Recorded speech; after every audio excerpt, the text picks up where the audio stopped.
Jason! Booyah! Good to see you again. We're man. back!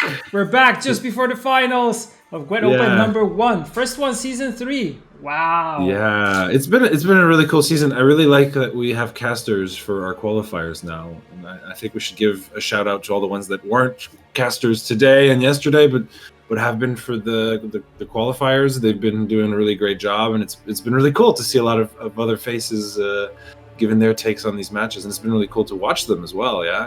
Without having to be there at the time. Yeah, agreed. We're playing around with the roster, let's say, letting some new faces try out their, take up the casting gavel. And one of the biggest events, of course, you've seen these faces cast previously, and you also seen them in the qualifiers. So I'm really excited to have them as part of the team. And yeah, there's a change coming here. And we changed a bit the format of the losers bracket and stuff, right? Is that going well from your perspective? Do you think it's in my the opinion, right decision? yes. It's all based on the community feedback as always. So we're always switching things up, taking that into account. So yeah, hopefully everybody's happy with it. And I know that if people are not happy, they are reaching out to us, mainly to Vlad. So Not shy. Yeah. Not shy. Yeah, totally. Don't be shy.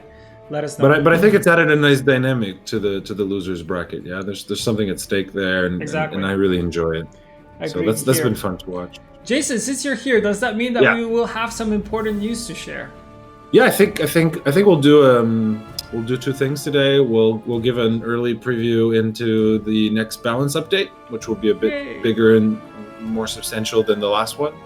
It's hard to do something big every time, but we wanted to do another big one, especially in preparation for what's coming after this update. And then I think we have something else to talk about for what comes after the next update. Yes, we do. But we'll leave that for the end, yeah. So you gotta keep watching. All right, exactly. Well, you're stuck here because you're waiting for the final, so you're stuck with us, so we can ramble on. Exactly. Like you mentioned, update 8.5 is coming on May 6th, and with it, also a new journey. We'll talk about that at the end, but we will not spoil anything because we want to make it a surprise still. Yep. And what's also coming, new starter decks are coming with this update. So this has been a long process, Jason. I think we've had a lot of iterations, and I think I ended up having to get involved because I think everyone was afraid to make the starter decks as quote unquote generous as maybe we're making them now.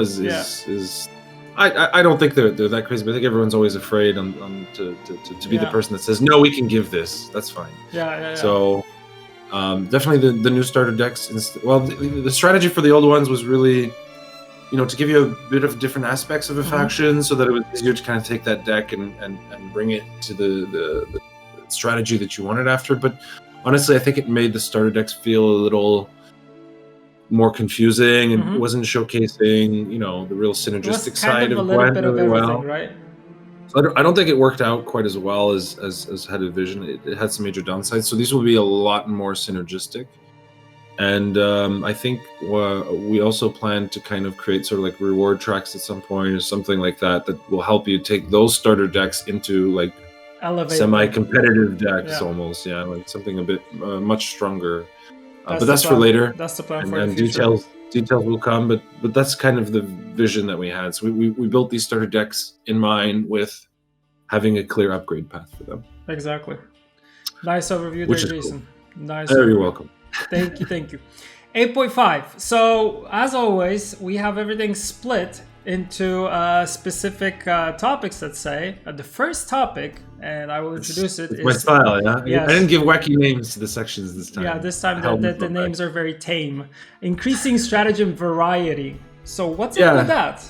So one of the things we wanted to attempt with this update was to incentivize players to try out some of the less popular stratagems, to try and increase overall variety.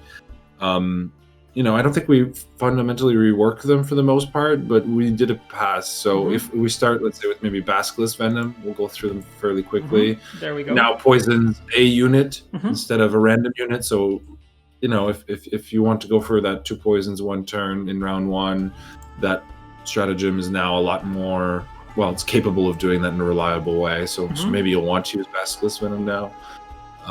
Enchanted Armor.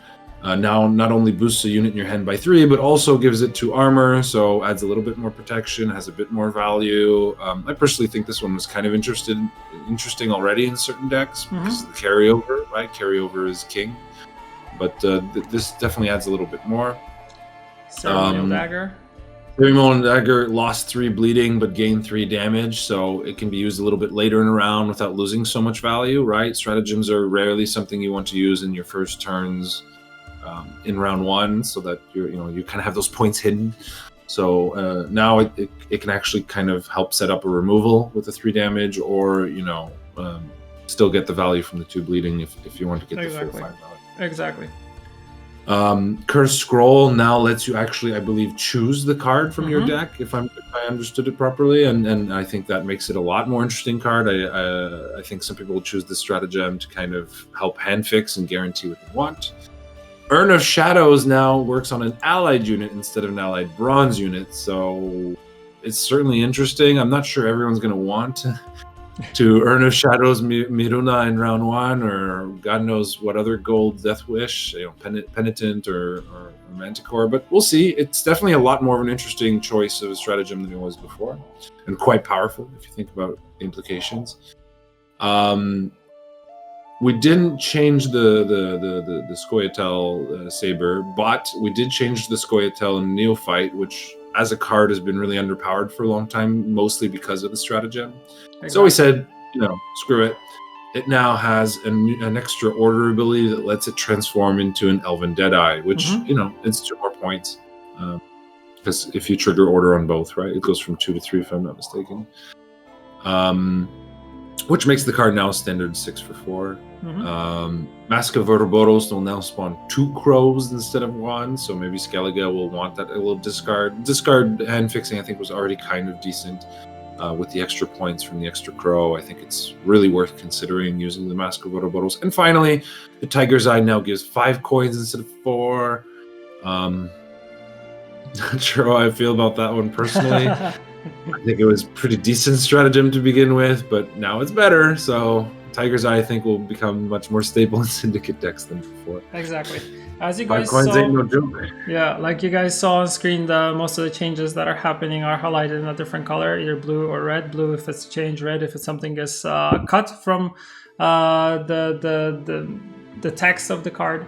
So it's easier to spot those out. But yeah, that was a quick overview of the stratagems. Of course, we won't be going through all the changes, but these are some of the ones that we wanted to. We'll go through at least highlight. Half today. Yeah, Good chunk of it. Okay, you want to move on to segment 2? Yeah, let's do it. So segment 2, new locations. Yeah. So, I mean, location cards are a mechanic that I think was really well received by the community and was super interesting for us as well. It's a concept that I think we would definitely want to play with more, and we thought that some of the existing cards could use this paradigm, both by their flavor to begin with, and to give them maybe a bit more relevance, especially with some things we plan to do in the future with locations. Plus, there was a lot of questions from players. Are we gonna do something about locations, or are we gonna do something about maybe additional stratagems in the future? Are we gonna try to, take existing mechanics that we introduced with an expansion and come back to it and introduce more cards? Well, or maybe here we are. Or maybe just take location. Exactly. In this case, we have 3. Let's start with Armory. Armory used to just be boost a unit by 6 and give it 3 armor. It's still that, but now it's a location, which on deploy boosts by 6, and let's use that order on a different unit on a different round, which I think adds a lot of flexibility to the card. I don't think it necessarily makes it super high tier because it's still a 6 provision card. I think it makes the card a lot more appealing than it did before. I think the next one to look at is a Land of 1,000 Fables, which used to just play a special card from your deck. Well, the Land of 1,000 Fables is now a location. It's a place. Yay. And it deploys very similar, play a special card from your deck. Actually, it's identical, except now it has order, transform a special card in your hand into a random unit of the same provision cost from the same faction. Exactly.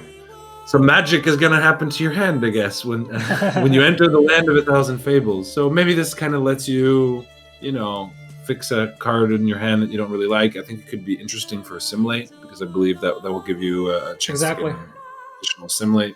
And that's about it. Cool. The next one I really like, because I think it fits it perfectly, and that's we've just added resilience and location to Svalblood Totem. So you can get those 8 points in round 1 or 2, and still have the self damage in subsequent rounds if you needed it. Exactly. I have a feeling most of the time, just like the other locations, it might use the order in the round it's played in, especially since it still sets up the 2 cultists on the side. But I think it's a really nice change to that card. Exactly. Totally agree. It fits really well. So I'm excited for the new locations and what Me they too. mean. How about you? Yeah, me too. And it's nice that like you mentioned at the beginning, that we're reintroducing them to adding them to some of the existing cards, which is super cool, but also gives you a lot of different ways to play the card in this case. So yeah, I'm excited for them. It's 3, but really strong, solid 3. Alrighty then. Next segment. Introduce us. Improvements to leader abilities. So we're looking into leader abilities. Well, no. Yes, actually. That's the next segment I got. So, leader abilities are something that we're always looking at. In this case, we're not removing or fundamentally changing any of them, but some of them do deserve love, and some of them that also deserve love won't be touched today with 8.5. So we'll probably have more changes eventually at some point. No promises, no guarantees, but probably this is not the last time we play with leader abilities. So let's get into some examples of some things that we wanted to do. So pincer maneuver, right? We've added 2 charges now. That makes it much more interesting as a Northern Realms leader ability. Hasn't seen much play, but hey, that's the ability to draw a card out of your deck twice now. So that's actually kind of playing with the deck drawing spirit of Northern Realms. That's not a full-fledged archetype, but kind of fits some other things that we did, I think, like the Griffin Witcher Mentors. Exactly. I think the next one was really made easier by the fact that we changed the starting deck for Scoia'tael to not use Invigorate anymore. So it made us feel much more comfortable changing Invigorate, even though probably the starter deck would have benefited from it in the past. It is now, instead of boost all units in your hand by 1, it's boost 5 units in your hand by 1. So you get to choose it, but you get 2 charges. So this lets you commit your hand buff, potentially buffing the same units twice.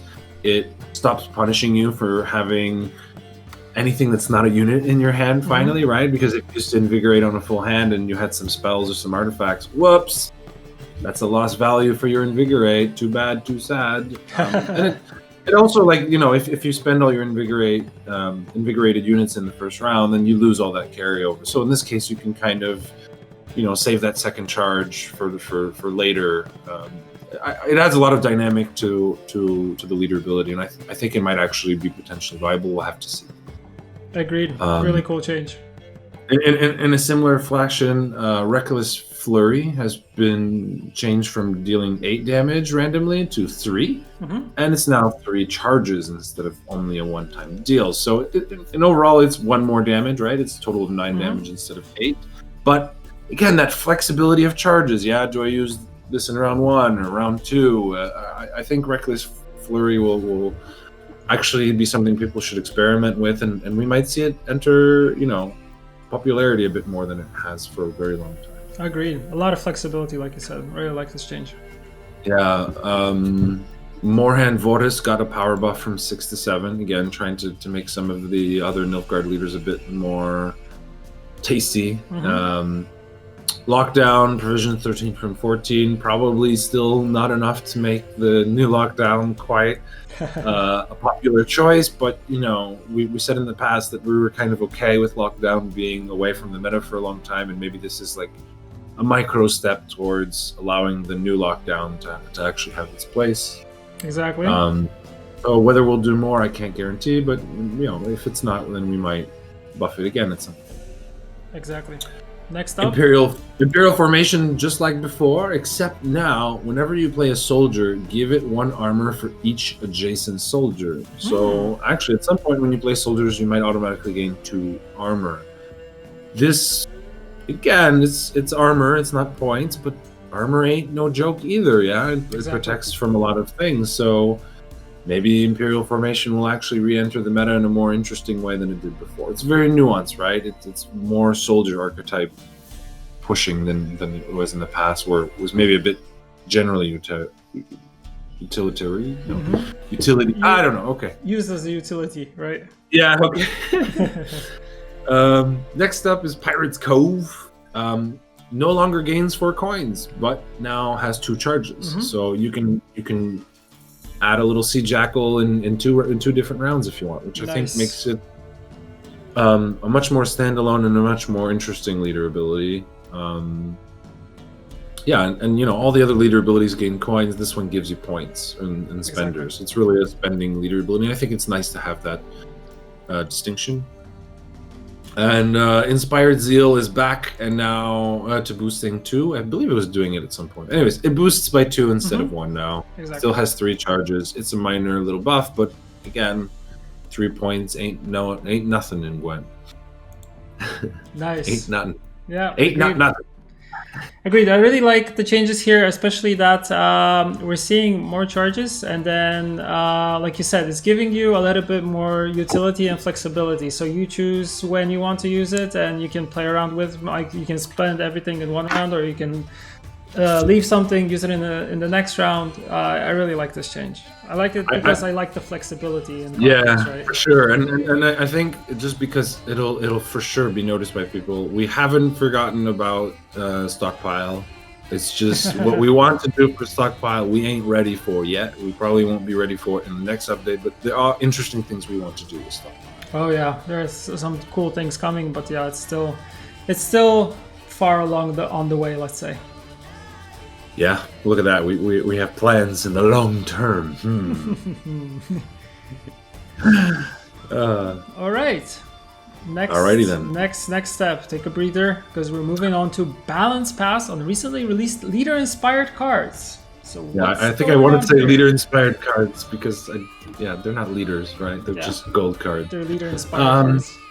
I mean, we didn't want to play and balance them too much. You know, only a few weeks after they were released, but now, you know, they've been in the meta for quite a while, at least a month and a half by the time we were making these decisions, and so it's time to do a little pass. Not saying this will be a huge shift, but I think there are changes that we want to do. For example, Detlef will have now an initial Blood Moon duration of 1 to 2, small buff, and Unseen Elder will go from power of 5 to 6. Makes Unseen Elder much harder to deal with, right? You can't Nature's Rebuke it anymore, and I think that's a significant change. Actually, it's probably the bigger of the 2 changes, and it doesn't fix, you know, the which I don't think we want to fix right now. You know, the kind of anti-synergies between these 2 boys and Oriana, right? Exactly. Which doesn't want you to destroy bleeding units, and I think we're kind of fine with that for now. Next, we have Foltest, whose power went down from 7 to 6, and whose provisions also increased, I guess, from 12 to 11. I think when provisions go down, we should say they increase, right? Yeah, exactly.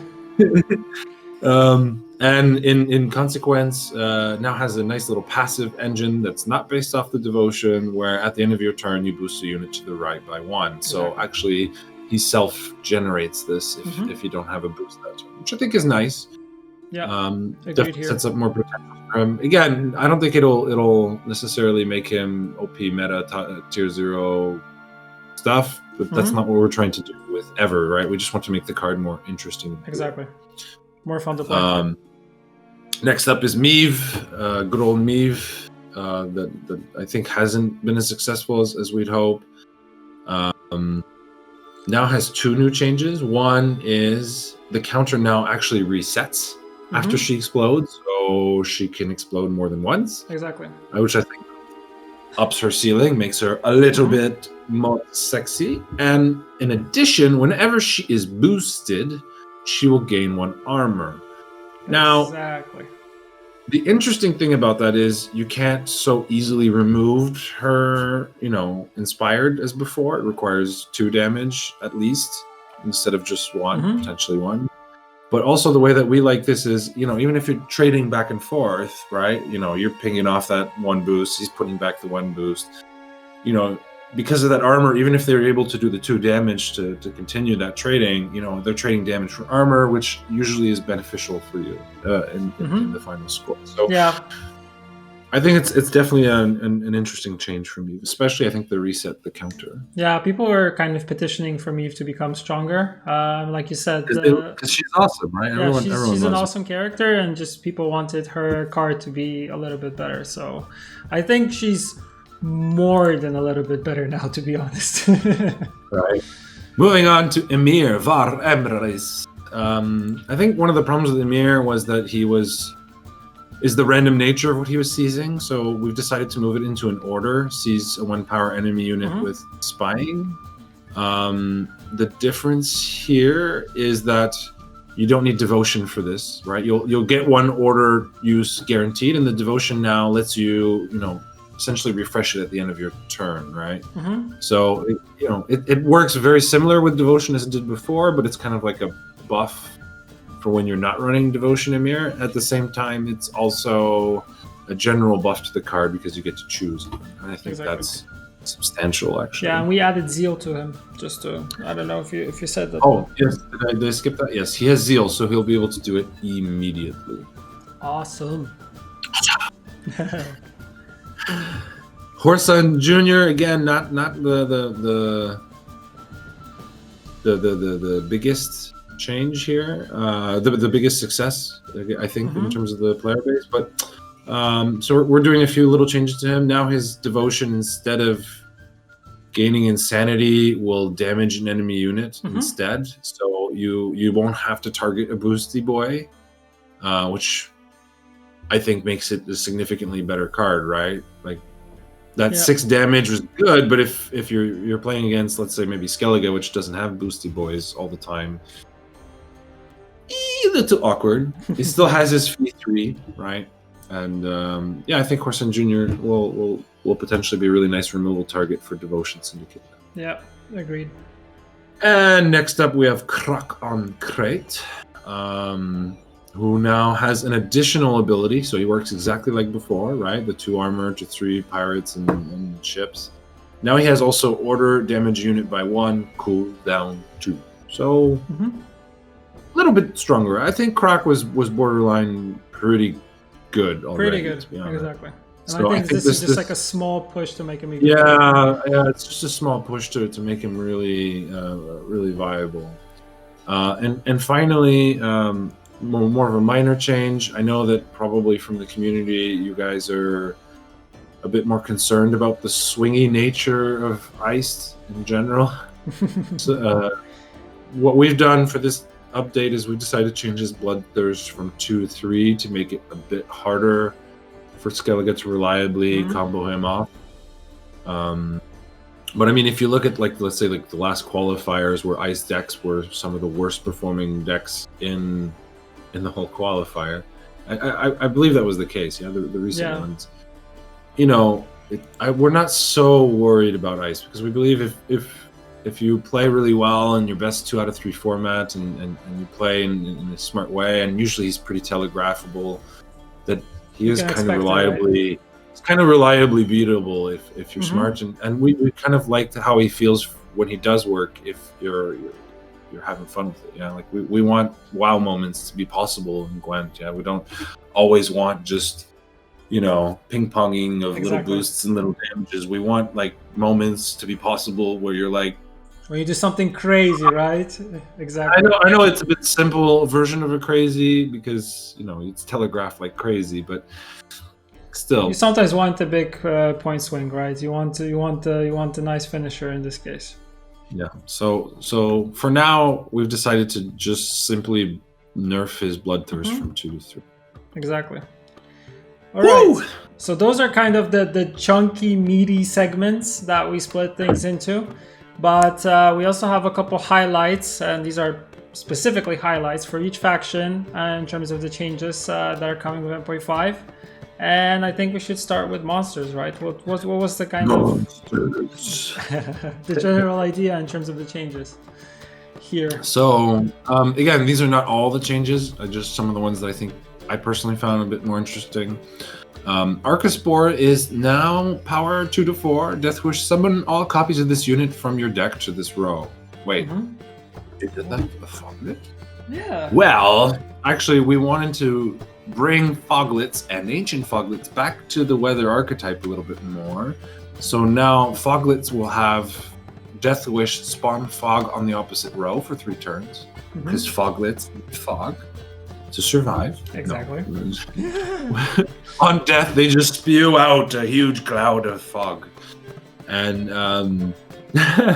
and Ancient Foglets are being reworked because I don't think they've ever been very popular or successful for a very long time. From a power of 1 to 4, provision from 4 to 6, Veil, and their ability is now boost self by the total duration on deploy of row effects on the opposite side.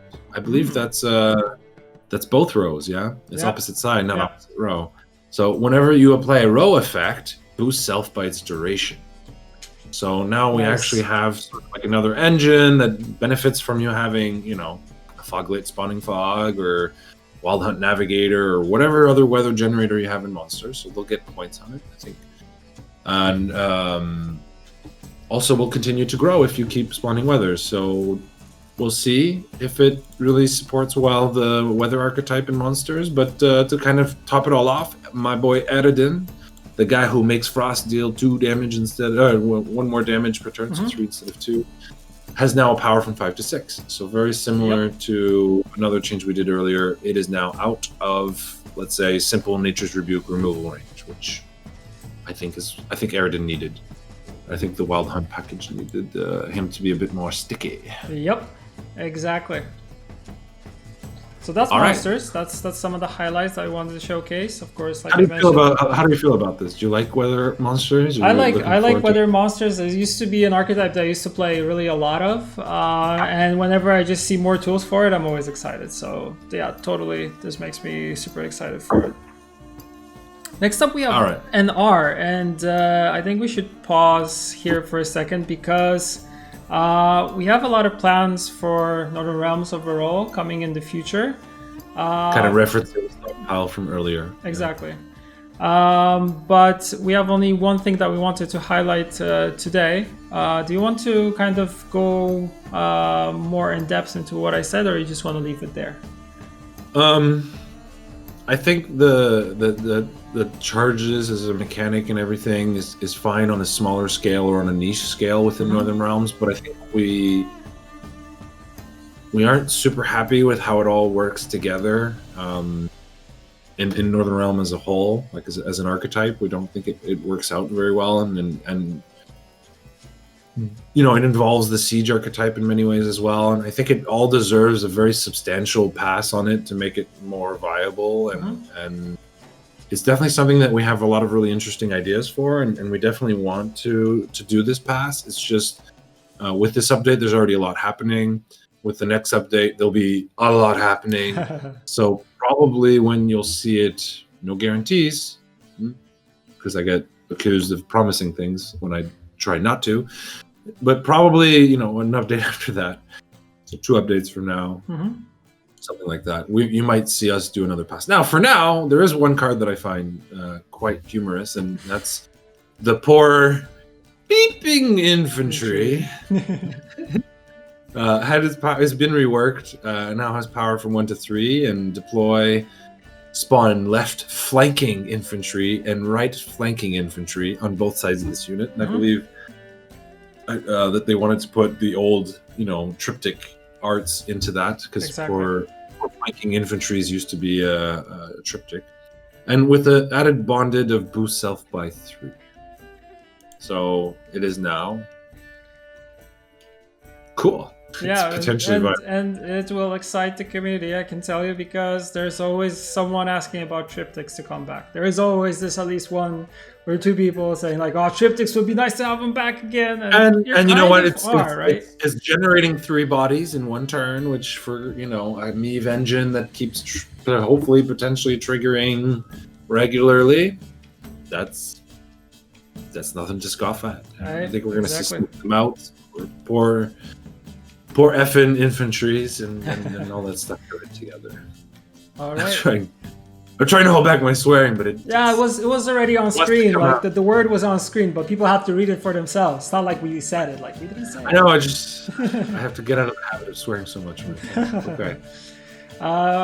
Next up, Scoia'tael. Also one change here to highlight. Yeah, Scoia'tael is not getting too many changes this update. We feel like it's in a semi-decent place. There'll be a few other minor changes which will probably help it out. I think it's mostly buffs that they're getting to things like Great Oak and Cat Witchers, but you'll see that in the patch notes. One card was kind of interesting to me is Munro Bruis. Yeah.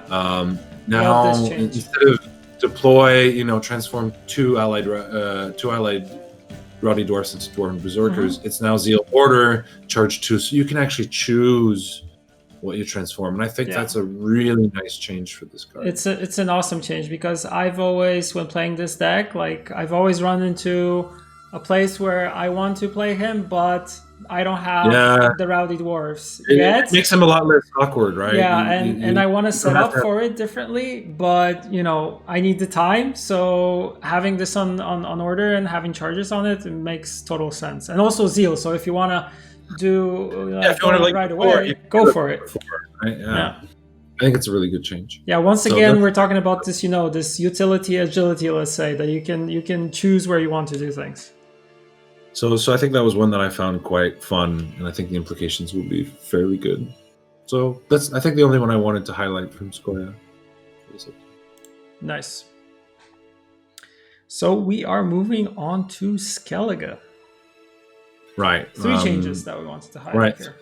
Three changes I wanted to talk about. One is Coral, who's getting a buff from 5 to 6 power. Zeal Order, draw a card, then discard a card. Whenever you discard a card, damage a random enemy unit by 2. I feel like Coral's like the next Phoenix in a way. It's one that's changed so many times since we've launched it. I think this is just bringing it back to, whenever you discard any card, I think it's a lot safer to have this ability than we did in the past, where discard packages were a lot stronger and there's a lot better discard mechanic as a whole. And with her now being able to do that 2 damage whenever any card is discarded, because I believe it is relegated to spells, right, if I remember right, for this update. So many versions of this card, plus the extra 1 power buff. I think Coral might actually be a consideration, and then if you look at maybe the new Mask of Ouroboros, which will work really nice with Coral as well. We'll see. Maybe she'll re-enter the meta and become a bit more popular. Yeah, it's good you mentioned Mask. You see a nice synergy happening there. So cool. Next up, Dire Bear. Yay! Such a clunky boy. Not super common right now. So we wanted to give him a little bit of an edge. Add Berserk 7. We added Berserk 7, which is I think one of the highest Berserks we have, if not the highest. This bear gets mad easy. You poke him, now it affects only the opposite row, so you lose the downside of it preventing you from having your side boosted. Considering Skellige is not the most boosty of boys, it's maybe not super relevant, but maybe on a deck with like druids, let's say, where they're engines that are buffing themselves whenever you play an alchemy card. Now the Dire Bear actually won't anti-synergize with them if you can just tap him. Leave your neighbors alone. Focus the rage on the. It's like, it's like you walk up to the Dire Bear and you you poke it, and it turns to look who poked it, and you're like, over there. Yeah. Go get that guy. They're the ones who poked you, but they're all the way over there. No, trust me, they ran really fast. It's them over there. You just gotta poke them and then focus all his rage. His rage there. So channel the rage at the proper target. And the last change I think worth just talking about really quick is Armor Up. I think anytime a 5 provision card becomes a 4 provision card and that's that's usually a pretty massive buff. I thought Armor Up was pretty playable, if not top tier amazingness, but pretty playable at 5 provisions. Simply because it was great for cards like Arnagad, and the Bear Witcher Mentors, I believe, and all that stuff, and the points weren't so shabby either. And I think at 4 provisions, it's a very, very interesting change for me personally. I think it makes the card like, whoa. Now you have my interest. Maybe I need to revisit playing Yeah. with this card. You know? Exactly. Maybe there's something I can make work. Between the dire bear and the corals and all this stuff. Maybe there's some fun experiments that we could do. And I think that's the kind of spirit of what we like to do with the balance updates. When we have more time to do something a bit bigger. Cool. So that's Skellige. We have 2 more, Nilfgaard and Syndicate. Alrighty then. First one. Ooh, Masquerade Ball. no longer works when you play aristocrats on the other side of the board. Yep. Pretty significant change. Only change to this card as far as I can tell, unless I missed something. Yeah, that's the change. I mean, on no your more side Joaquim. of the battlefield. No more Joaquim into, triggering your entire ball in one shot. I think ball needed to be hit like this. It's just been too big. I think the scenario that's maybe that in Haunt at this point, but the scenario that's been there for the longest time. Agreed. And has been too much of a staple in Nilfgaard. And Joaquim is such a good card to begin, especially with Coup, to add the Masquerade Ball interaction on top of that. And I think, is it Roderick? Yeah. Yeah, also... I'm going to get crucified for getting that wrong if I get it. We're a bit too much. So, yeah. Nice. Next up, Damien. But at the same time, we're trying to make the other Nilfgaard stuff a bit more viable, right? I think Assimilate Nilfgaard's not been too bad. But now we have Damien de la Tour, the Elder Bear. Similar to Unseen Elder, similar to... Coral. I mean, we're bringing quite a few powerful cards from 5 to 6 with this update, so a bit harder to remove, especially with simple things like Nature's Rebuke, which I think is nice. Stefan Skellen, provisions 10 to 9. Mm-hmm. Hey, that's significant buff, man. That's renew range, if I'm not mistaken. Yep. So maybe Tactics Nilfgaard can make this as an opportunity to do some shenanigans between Damien and Stefan, right? That used to be quite a popular, strong deck. Hopefully it's not too much and it becomes oppressive and hateful, and Nilfgaard, anti-Nilfgaard activists rise through the ranks and assault the CDP HQ. And finally, as you saw with things like Imperial Formation, we're trying to make the soldier archetype in Nilfgaard a little bit more viable, a little bit stronger. So in that spirit, Vrimid is getting a provision buff from 7 to 6. Mm-hmm. And Vrigef, if I said that right, it's also getting a power buff from 3 to 4. So between the armor generating from Imperial Formation, the recent buff to the slave infantries, Vrimid and Vrigef getting a buff, will it be enough to make Nilfgaard's army able to assault the fortresses of the north effectively again? Time will tell. Time will tell. But they definitely are a bit closer than they were before this update. Yeah, I like that we're making soldiers stronger. I like this change. Yeah. So, I think that's the highlights for Nilfgaard. Again, we're not going through everything. Mm-hmm. But these are the ones that I felt really like, ooh. Gotta check them out. Yeah. And we have Syndicate left. That's all. Also a couple cards to highlight here. A little bit more than in Nilfgaard. But yeah, I think we should just get right Let's into start with the Borsodi brothers. The Borsodi brothers. Force now has a fee 1, give an allied unit vitality 1, and Evolved now has fee 1, give an enemy unit bleeding 1. I think having some way to spend on these cards is making them infinitely more interesting than they were before, right? Because they still have that coin dynamic, right? This is an addition to what they're currently doing. So, the coins that they generate now have a chance of being spent. So the spenders are always valuable in Syndicate, yeah, and having gold flexible spenders is not bad. Yeah, pretty good. Next up is Cleaver, which maybe now in retrospect should have been in the leader card changes from earlier. But here he is in Syndicate. He's losing his 2 armor. He's too good. Yeah. Him and Tunnel Drill tearing shit up. With we decided to remove his 2 armor, so he's a bit easier to deal with. Exactly. Easier to And get kind rid of talking about that deck, which has been performing rather strongly. We think Halfling Safecracker is too good of a card.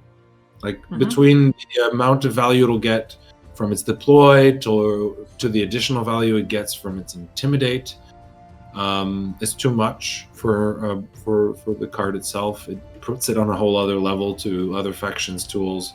So we've decided to remove its intimidate, and consequence buff its power, its base power from 3 to 4. So I think significant nerfs to the Crown Splitters deck. Yeah, exactly. But we'll see. It's not so dramatic in my opinion. I think it still might be a quite viable strategy. 2 more.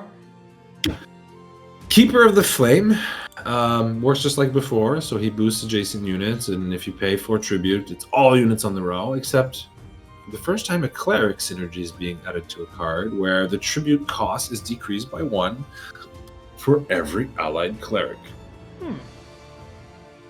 It's just an interesting use of I think the cleric tag that wasn't used before, and I was like, interesting. I wonder if this will make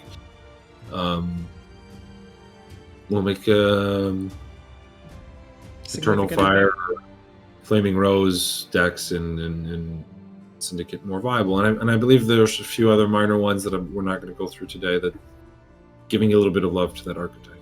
Yeah. And the final one I wanted to highlight because I think it's so important when we fix these mistakes. Believe it or not, Salamandra Mage is finally a mage.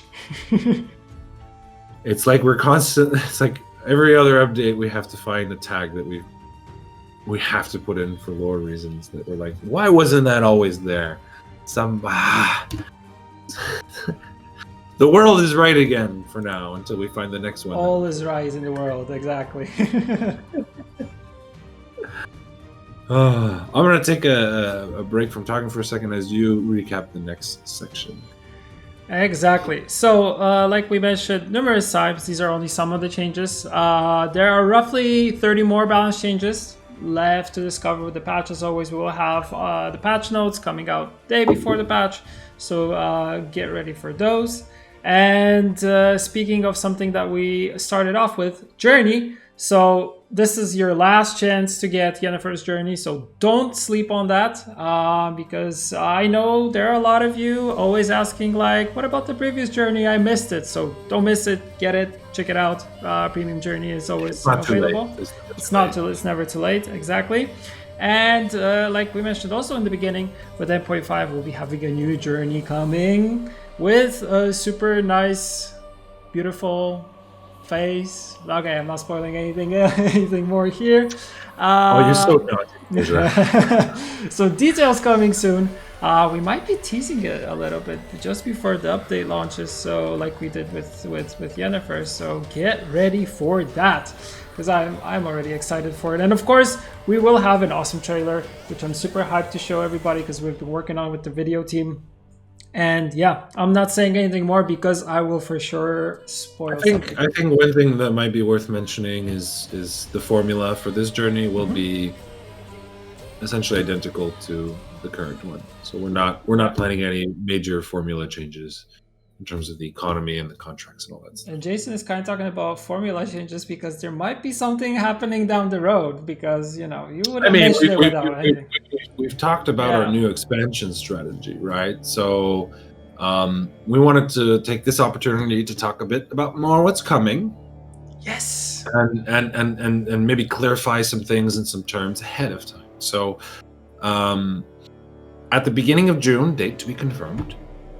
Exact date to be confirmed. I can say it's not June 1st. Okay, so okay. Okay, we good there? We good? There will be new cards coming to Gwent around, I believe, 26. And they will come packaged as an expansion. A 26 card expansion. Well, these 26 cards are going to get their own launch trailer telling a little story about these specific sets of cards. and we'll have a whole teasing campaign for it. It'll have its own name, its own branding, but it will be a subtitle to a bigger branding of a cohesive set of cards that the next 3 expansions will build into one. And if we can reveal the logo now, the next set of cards in Gwent is Price of Power. Exactly. What does that mean? Yeah, finally. That's right. We're revealing the name of the next card set to bring into Gwent. This set will be built in the releasing of 3 expansions that will have their own reveal campaigns, their own cinematic little intro trailer like we did in the past, and all that good stuff. And we kind of wanted to introduce that now. In the coming weeks, we'll start proper reveal hype campaign for this first expansion. Yes. Hype break season is coming, and we'll be trying on a whole new way of distributing these cards, and a whole new set of products that we're really excited about. And we think it's a much improved format for getting this content. Yeah, we'll actually make an explainer video just to explain how you can obtain these things. It's so different that we felt the need that we're working on an explainer video for the way all this will work. What I can say is, each expansion will, have its own tiny little micro story that fits the theme of Price of Power. The theme of Price of Power is magic. And you know what? Magic comes at a price, my friend. Magic may be powerful, but it comes at a price. Nice. Well put together, Jason. Well put together. So, the first expansion of Price of Power might focus, let's say, a bit more on Syndicate. And the second expansion for Price of Power might focus a bit more on Northern Realms in terms of storytelling. But in all 3 drops, there'll be the same number of every faction's cards. And, let's say the Syndicate theme revealed in the first expansion will be just continued in the second and the third expansion, right? But it allows us to really explore the themes of an expansion, with 3 events instead of 1, which I think I'm really excited about, and there's really cool stuff that we can do around that. And so I cannot wait for this to begin. There's such cool, interesting stuff coming, guys. Woo! I'm happy that we already started, because it's like lifting like this big thing off your chest, because you're just waiting when can we do it, and finally we could do it. So and some of the balance changes that we're even doing that we were talking about today are in preparation for some of the things that are coming with even the first drop. So really, really cool stuff, guys. I hope we don't disappoint, but the hype is real in here. Yep. Wait, which side is my heart on? You can hear it like beating. Right. Yeah. So that's all I wanted to say kind of about Price of Power. Is there something you wanted to add, Buja? No, I'm just hyped that we can actually do it, and I just want to reflect what you said. We'll have a full campaign for it, landing page also, whole reveal campaign, trailers. We want to do teasers and stuff like that. We want to do like a full-fledged thing too, because like you said, what we like is we like to tell a story, and we like to tie everything to an overall theme, because it adds flavor, and we love flavor, we love lore. So yeah, I'm just excited. I'm just excited that we're doing it. And I remember that in the beginning I was kind of thinking like, how is it going to be with these 26 card expansions? But now I'm just seeing that, the momentum, and now even looking at this, we're really pushing ourselves, aren't we? We're pushing ourselves, and there's a lot of stuff going on in the game, and I think that speaks for itself, right? So I'm just excited for it. Me too. So enjoy with 8.5 all of these balance changes. Enjoy, new journey character coming out, some fan favorite. Then 1 month later, enjoy all these new cards, and then enjoy the new Northern Realms stuff, maybe, or the balance patch comes up. And then enjoy even more cards. The cycle is beginning, and I'm positively excited. Exactly, me too, man. I can't wait to see how it all comes together, and hopefully it doesn't just micro explode in our face. And we're like, what did we do? We went too far. You went too far, as I like to say. We went too far. All right, man. Awesome. Jason, thank you. Won't be taking more of the time. And yeah, good luck to the finalists, because the finals are coming up shortly. Jason, let's sign off. Pleasure as always. Pleasure as always. Take care, everyone. Bye, everyone. See y'all. Peace.